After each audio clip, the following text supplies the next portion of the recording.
Hi guys, in this video I will show you how to reverse videos on CapCut, and you can upload these videos on TikTok, Instagram, Facebook, wherever you would like to use them. First, let's hit that like and subscribe button, it really helps me out.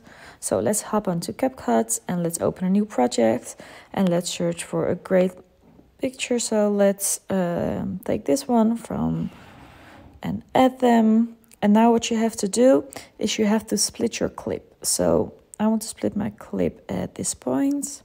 So I'm click on edit and then I click on split over here.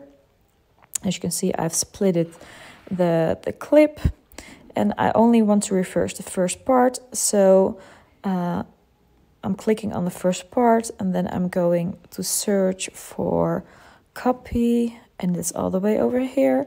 I copy it, but as you can see now, it are both the same pieces behind each other. So I'm gonna delete the third one.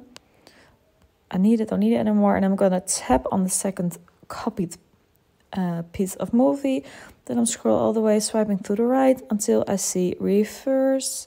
There it is. I'm clicking on reverse apply, and now it is reverse, as you can see, and it goes back. So now you won't have any weird loop or bumps.